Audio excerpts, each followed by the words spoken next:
24 de fevereiro de 2022.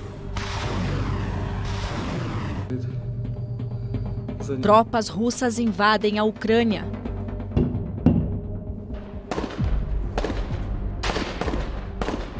Em 6 meses, perto de 6.000 civis perdem a vida. 7 milhões de refugiados cruzam a fronteira para países vizinhos. Outros 7 milhões são refugiados dentro do país, escondidos, com a esperança de um dia voltar para casa. Uma das maiores tragédias humanitárias do nosso tempo. Mas não é a primeira que os ucranianos enfrentam.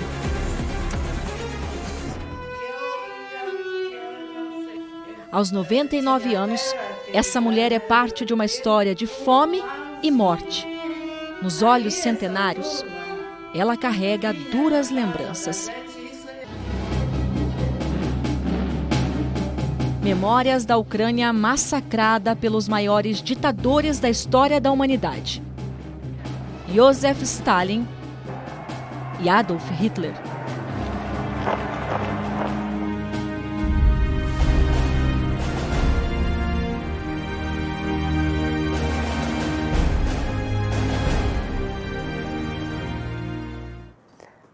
Eu nasci na Ucrânia, 1º de outubro de 1924.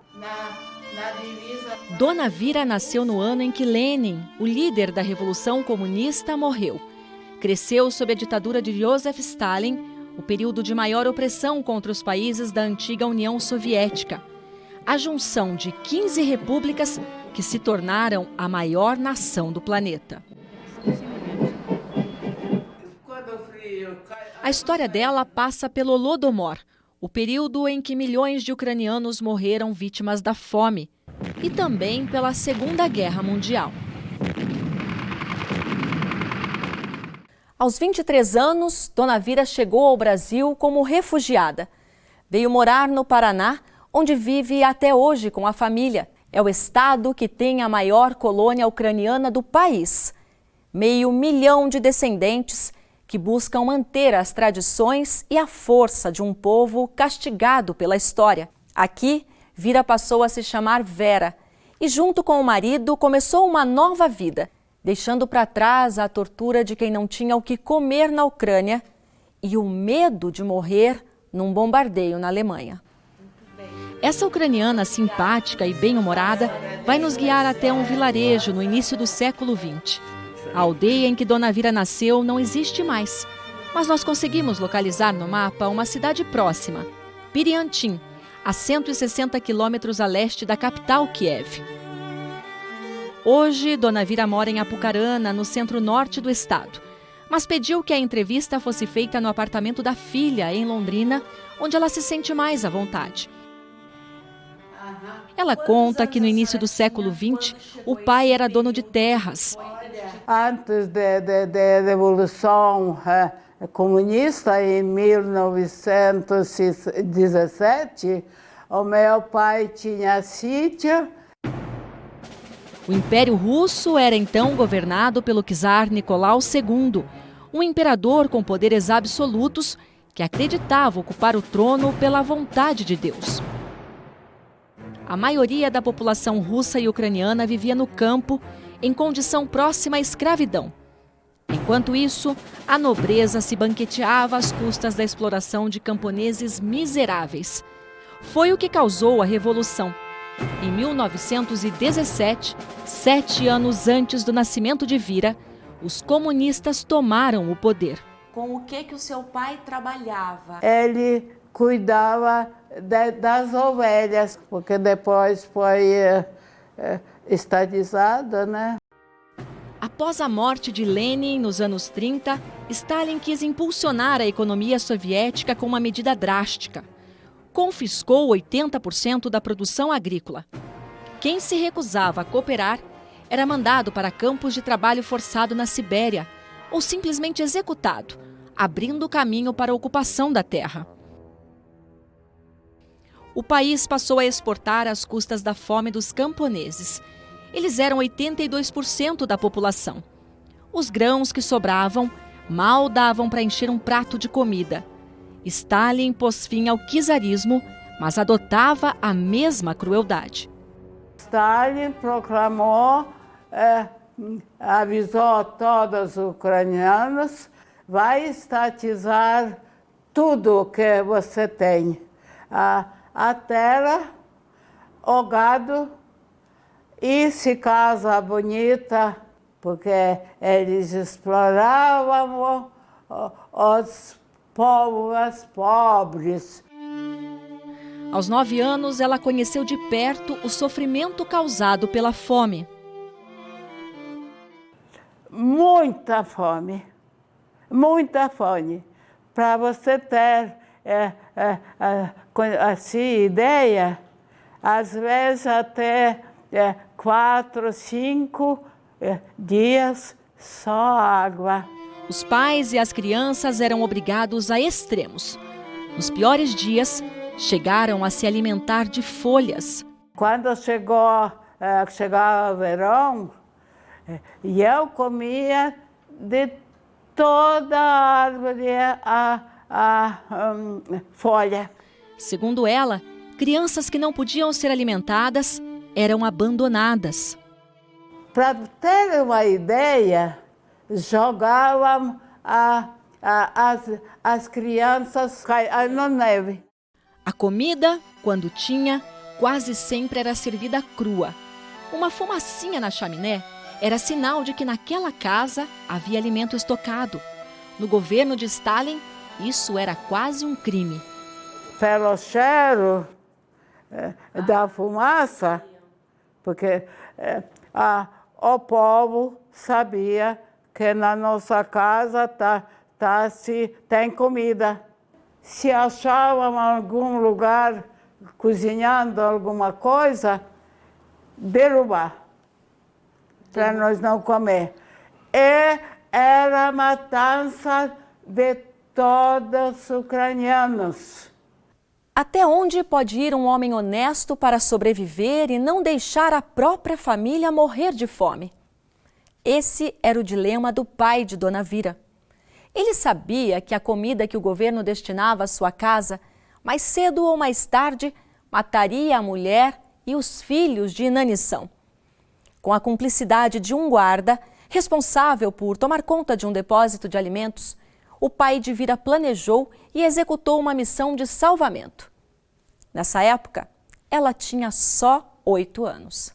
Meu pai, com jeitinho especial, eu acho, conheceu como que é esse guarda.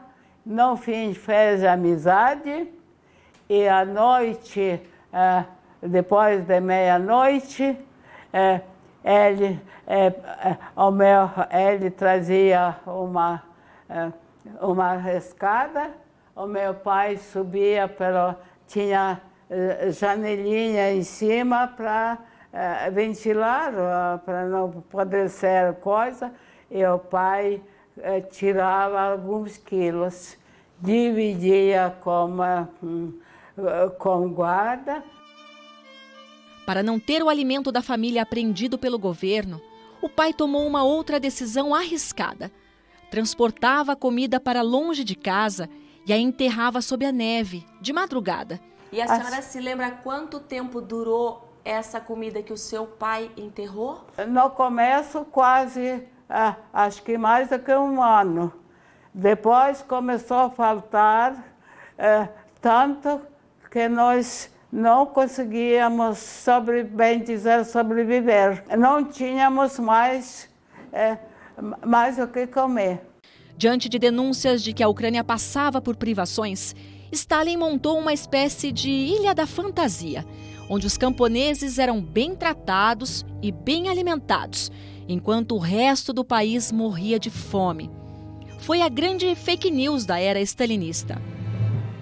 Todo mundo comendo até aqui, trabalhando, cantando, vocês se mudaram para essa nova aldeia? Não, quem vai deixar? Só escolhidos. Nós tivemos presos ou deportados se saímos fora da aldeia. Tinha por tudo as guardas. Essa e muitas outras histórias vão estar no livro A Fortaleza de Vira, do pesquisador Anderson Prado. É a biografia de Vira Kloczak, que conta também as artimanhas de Stalin para enganar a imprensa internacional. E quando havia algum tipo de denúncia e alguns embaixadores, alguns representantes exteriores vinham até a União Soviética, sobretudo naquela região da Ucrânia, ele levava esse pessoal diretamente para essas fazendas que tinham a realidade simulada. A realidade era bem diferente. Certa vez, o pai de Vira levou para casa uma beterraba. Um dia que se tornou inesquecível. E ele estava descascando essa beterraba. E eu olhei e pensei comigo, isso eu já tinha mais do que 7 anos. Ele não vai me dar. Pensei, porque eu já não comi muitas vezes. E pensei, mas não pedi. Só olhei ele descascar e pegar um pedacinho, pôr na boca.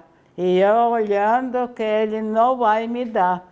Só que ele comeu esse pedacinho e depois cortou um pedaço grande e levou para mim. Segundo estimativas, quase 4 milhões de pessoas morreram em consequência direta do Holodomor, a Grande Fome, e outros 6 milhões por sequelas provocadas pela inanição. A fome, quando chega no limite, começa a provocar alucinações. E nós iríamos à toa. Depois do período da fome, a comida na Ucrânia continuou a ser considerada um tesouro. Nas escolas, as refeições voltavam a ser servidas em pequenas porções. Salvávamos as crianças e deixávamos os mais idosos para morrer. Na ditadura stalinista, falar demais e rezar também eram atividades proibidas. Se soubessem que meu pai me ensinava a rezar, o pai ia deportado, capaz até morto. O stalinismo também censurou o bordado ucraniano. Para impedir o crescimento da cultura local, o governo chegou a proibir o envio de fios de bordado para a Ucrânia. Essa roupa que a menina usa na foto foi confeccionada à mão pela própria mãe. Isso para liquidar como povo ucraniano, né? Dona Vira precisa de uma pausa. As lembranças também precisam descansar.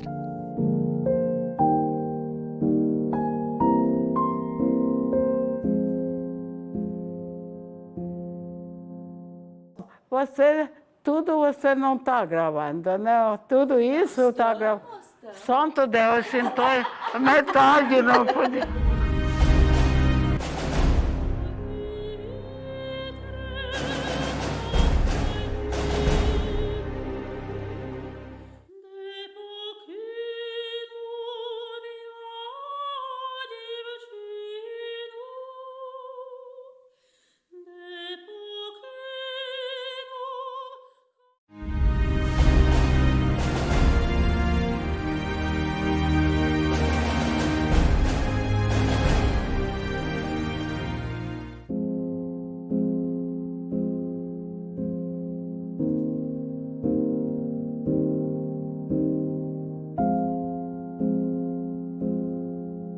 Antes e depois do período da fome na Ucrânia, a família de Vira Kloczak procurava levar uma vida normal.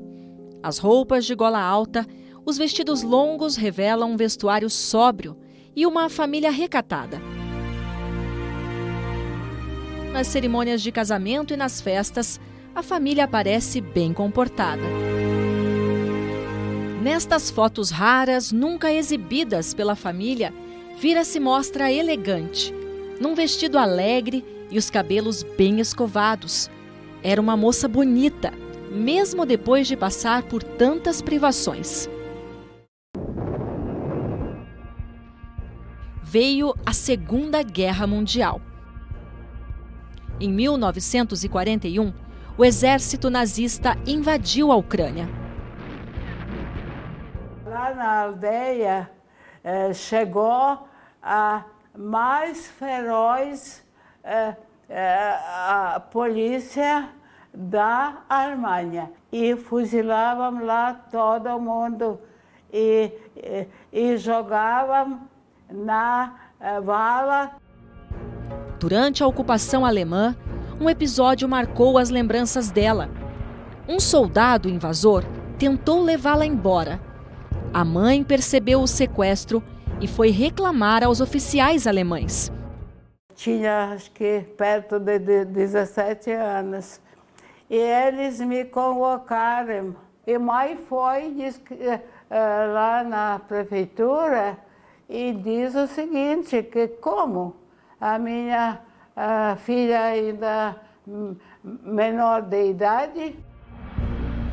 A mãe de Vira poderia ter a filha de volta, desde que alcançasse, a pé, a carroça onde ela estava. Sorte da minha mãe, que eles levavam amarrada uma vaca atrás da carroça. Eles tinham que andar bem devagar, porque a carroça caía, a vaca caía, a vaca presa não queria andar, essas coisas. A casa da família passou a ser ocupada por soldados alemães. Com 18 anos, Vira foi forçada a embarcar num trem para a Alemanha. Uma viagem de 18 dias. O destino, Stuttgart. Eles pararam só na Polônia para nós tomar banho, na água fria, lógico. Antes da guerra, Vira sempre aparecia nas fotos com os pais, o irmão do meio e a caçula.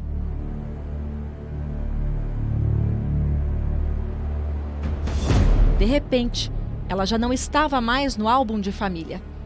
Tinha se tornado uma vítima dos nazistas. Na Alemanha, Vira foi trabalhar na casa de um pastor luterano, pai de 6 filhos. Fazia trabalho escravo, não recebia nenhum pagamento e era obrigada a comer os restos das refeições dos patrões e dos cachorros. A senhora era bem tratada? Não é, Não? de jeito nenhum.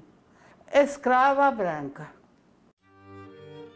Mesmo explorada pela família alemã, Vira se apegou à filha caçula do casal. Mas, apesar do carinho da alemãzinha, ela só pensava em voltar para casa. Quando eles saíam de casa, todas só ficavam a menininha, e aí eu tinha vontade de chorar. Eu queria ir para casa. Olha, eu deitava no chão, achava que eu ia pegar tuberculose, daí ia me mandar para casa, só para morrer. De repente, a cidade começou a ser bombardeada. Hitler decidiu enviar uma leva de ucranianos para a fronteira entre a Alemanha e a França. Os alemães precisavam abrir trincheiras com pás e picaretas na cidade francesa de Estrasburgo. Um serviço feito pelos soldados. Mas, na falta de braços masculinos, Vira foi recrutada com as outras prisioneiras. Foi quando um ucraniano, usado como intérprete pelos alemães, passou a prestar atenção nela. Não suportava esse homem, porque ele era moço. Ele se fazia de grande. As minhas colegas lá, que coisa, parece que ele está de olho em você. Fica, aceita. Ai, eu sou tão burra. Nas minhas costas, vocês querem se proteger, porque ele conversando comigo, o moço vinha, mas eu não dava bola nenhuma. Vira aprendeu a representar para salvar a própria vida. Quando se viu em dificuldade para cavar nas trincheiras, ela, que falava alemão fluentemente, se passou por uma simpatizante do nazismo. Não tinha dúvida. Eu não pensei o que vai acontecer comigo, não vai. Coloquei aquela a picareta em cima do ombro e vai na frente do coisa, desses homens lá, do outro lado. E cheguei, falei, Heil Hitler, sim. A coragem deu resultado. Os homens voltaram a cavar as trincheiras. Ainda assim, as mulheres continuaram a carregar as pedras. No meio de tanta hostilidade, o intérprete passou a se aproximar de Vira. E molhada, não conseguia andar mais. Ele veio e pegou a minha mala e botou no carro. Aí eu gostei disso, né? Ficou perto de mim, na coisa, e eu já nem podia, coisa. Dona Vira se dá conta que está revelando detalhes íntimos do namoro. Íntimos demais para uma ucraniana de formação conservadora. Tudo você não está gravando, né? Tudo isso está gravando. Santo Deus, sentou metade, não podia. Vira presenciou execuções. O exército nazista passava por cima dos opositores, literalmente. Os guardas, eles andaram, exército, eles passavam por cima deles de cavalo, eles matavam lá. E muitos que mataram assim. Entre bombardeios e tiros, Vira encontrou um momento de alívio pulando uma janela para se sentar num jardim. E o intérprete, Joseph, criou coragem para fazer um pedido inusitado. Ele queria que quando nós voltássemos, poderíamos casar, não sei o quê. Falei, não quero conversar. Quando os soldados perceberam que ela havia escapado para encontrar um pretendente, fizeram piadas. Vira não gostou. Estava no limite. O que você quer? Você errou. Apanhar ou te matar? Mate-me. Aí eu queria morrer. Porque eu achava que já não aguentava mais daquela vida.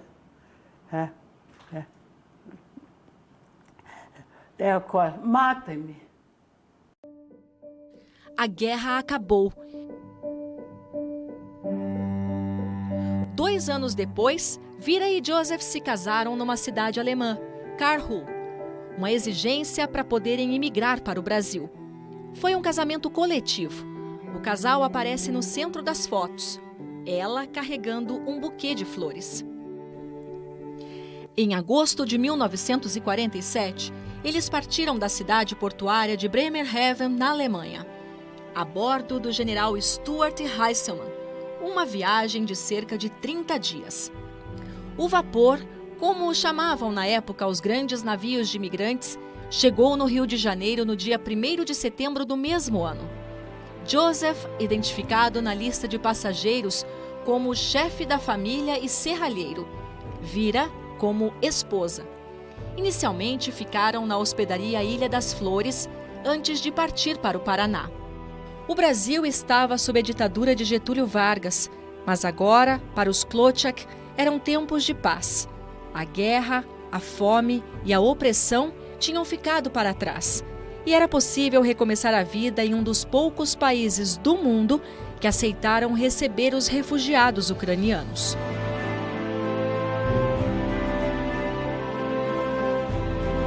No Brasil, a família Klochak cresceu junto com a comunidade de descendentes ucranianos.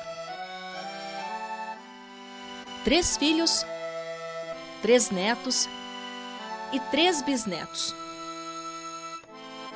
Hoje, os refugiados ucranianos assistem com apreensão a mais uma guerra na terra natal.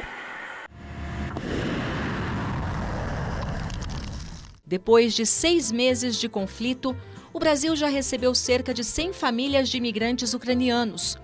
Desse total, quase a metade está no Paraná. Uma comunidade que continua a buscar a força que Dona Vira demonstrou em sua trajetória de vida. A Ucrânia vai lutar até a última gota do sangue. Aquilo que estamos mostrando nos territórios temporariamente ocupados da Rússia. A Ucrânia vai resistir e vai vencer. Depois de sofrer sob as ditaduras de Stalin e Hitler, de passar fome, de ser escravizada em troca de migalhas, de atravessar o mundo para encontrar paz e dignidade, Dona Vira resume a maior realização de sua vida conquistada no Brasil numa palavra, que ela aprendeu a pronunciar perfeitamente em português. Foi liberdade. Isso é uma grande coisa, ser livre. Vira Klochak. Nem Stalin e nem Hitler foram capazes de derrotar esta mulher.